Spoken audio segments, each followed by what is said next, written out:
ಇದ್ರ ಬಗ್ಗೆ ನಾನು ಮುಂಚೆನೇ ವಿಡಿಯೋ ಮಾಡಿದ್ದೀನಿ. ಇದನ್ನು ಯೂಸ್ ಮಾಡಿಬಿಟ್ಟು ನಿಮ್ಮ ಜೊತೆ ಅದನ್ನು ಶೇರ್ ಮಾಡ್ಕೊತೀನಿ ಅಂತ ಕೂಡ ಹೇಳಿದ್ದೀನಿ. ಇದು ಟ್ರೂನಾ ಮಿತ್ತಾ ಅನ್ನೋದು ಹಾನೆಸ್ಟಾಗಿ ನಿಮಗೆ ನಾನು ರಿವ್ಯೂ ಕೊಡ್ತೀನಿ. ಆಲಮ್ ಸ್ಟೋನ್ ಅಥವಾ ಸ್ಫಟಿಕ ಅಂತ ಕೂಡ ಇದನ್ನು ಕರಿತೀವಲ್ವ. ಇದನ್ನು ನಾನು 7 ಡೇಸ್ ಯೂಸ್ ಮಾಡಿದೆ. ತುಂಬಾ ಸ್ವೆಟ್ ಆಗ್ತಾಯಿದ್ದೀವಿ, ಸ್ವೆಟ್ ಆಗೋದ್ರಿಂದ ತುಂಬಾ ಸ್ಮೆಲ್ ಬರ್ತಾಯಿದೆ ಅಂದರೆ ಖಂಡಿತ ಇದನ್ನ ಯೂಸ್ ಮಾಡಿ. ಗಂಡು ಮಕ್ಕಳು ಹೆಣ್ಮಕ್ಳು ಯಾರು ಬೇಕಾದರೂ ಯೂಸ್ ಮಾಡ್ಬೋದು. ಇದರಿಂದ ನನಗಂತೂ ಸೈಡ್ ಎಫೆಕ್ಟ್ ಅಂತೂ ಯಾವುದೇ ಥರ ಕಾಣಲಿಲ್ಲ. ಸ್ನಾನ ಆದಮೇಲೆ ಇದನ್ನು ಜಸ್ಟ್ ನೀರಲ್ಲಿ ಡಿಪ್ ಮಾಡಿಬಿಟ್ಟು ಅಂಡರ್ ಆರ್ಮ್ಸಿಗೆ ನೀಟಾಗಿ ಅಪ್ಲೈ ಮಾಡ್ಕೊಳ್ಳಿ. ಯಾವುದೇ ಥರ ಮತ್ತೆ ಒರೆಸ್ಕೊಳ್ಳೋದಕ್ಕೆ ಹೋಗಬೇಡಿ. ಹಚ್ಕೊಂಡಾಗ ಒಂದು ನಿಮಿಷ ಸ್ವಲ್ಪ ಉರಿದಂಗಾಗುತ್ತೆ. ಈ ಡಿಯೋಡ್ರೆಂಟ್ನ ಡೈರೆಕ್ಟಾಗಿ ಅಂಡರ್ ಆರ್ಮ್ಸಿಗೆ ಹಾಕ್ಕೊಂಡ್ರೆ ಹೇಗೆ ಉರಿಯುತ್ತೋ ಅದೇ ಥರ ಉರಿಯುತ್ತೆ.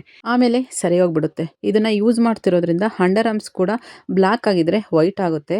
ಹಾಗೆ ಮೂಗಿ ಮೇಲೆ ಅಪ್ಪರ್ ಲಿಪ್ ಮೇಲೆ ಎಲ್ಲ ತುಂಬಾ ಬೆವರ್ತಾ ಇದ್ದರೆ ಅಲ್ಲಿಗೂ ಕೂಡ ನೀಟಾಗಿ ರಬ್ ಮಾಡ್ಕೊಳ್ಳಿ. ಇದನ್ನು ನಾನು ತಗೋಬೋದು ಅಂತ ಖಂಡಿತ ರೆಕಮೆಂಡ್ ಮಾಡ್ತೀನಿ. ಇಷ್ಟ ಆದರೆ ಲೈಕ್ ಮಾಡಿ, ಶೇರ್ ಮಾಡ್ಕೊಳ್ಳಿ.